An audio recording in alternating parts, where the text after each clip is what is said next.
ரூபேஷ் அவர்கள் இப்போது காலையிலேயே நண்டு வலை தள்ளிட்டு மீன் ஆஞ்சிட்டு கொண்டு இருக்கிறார். இதுதான் வந்து ஈகே ஃபிஷிங் போட்டுக்கு டிரைவராக போயின்னு இருக்கார். இப்போதுக்கு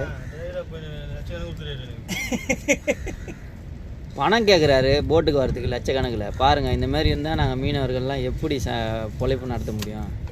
ஒரு ஆளும் அட்வான்ஸு 1 லட்ச ரூபாலேருந்து, இவர் பேர் ரூபேஷ், இவர் 1 லட்ச ரூபா அட்வான்ஸ் கேட்குறாரு.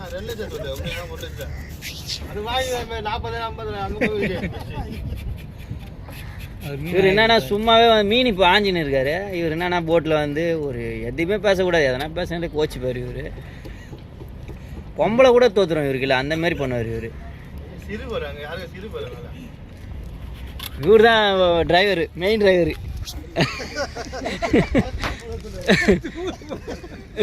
இவருனா சாப்பிட்டாருன்னா சாப்பிடும் போது பார்த்தீங்கன்னு வச்சிங்களேன், வாயில் ஒரு விரல் கூட உள்ளே போகாது. சாப்பாடை வாய் உள்ளே வச்சு ஒரு விரலாக உள்ளே தள்ளுவார் இவர்.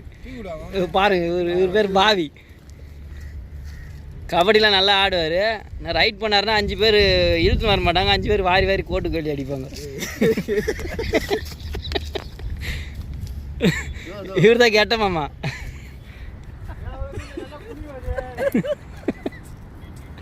இவர் பார்த்தீங்கன்னா எங்கள் சிலு மாமா. இவர் அதோட பயங்கரமாக தொழில் பண்ணுவார். நண்டு வரல பேர் போனவர் இவர்.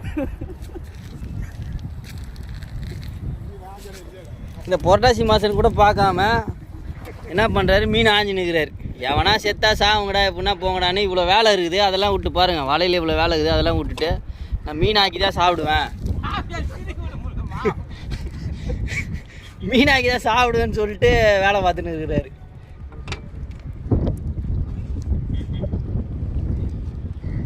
சரி, இன்னையோட வீடியோ முடியுது. நான் நாளைக்கு ஒரு என்டர்டெயின்மெண்ட்டான வீடியோ உங்களுக்கு வரும். எல்லாம் ஈகே ஃபிஷிங் போட்டு சப்ஸ்கிரைப் பண்ணுங்கள், வாட்ச் பண்ணுங்கள், சப்ஸ்கிரைப் பண்ணுங்கள், பெல் ஐக்கானை கிளிக் பண்ணுங்கள்.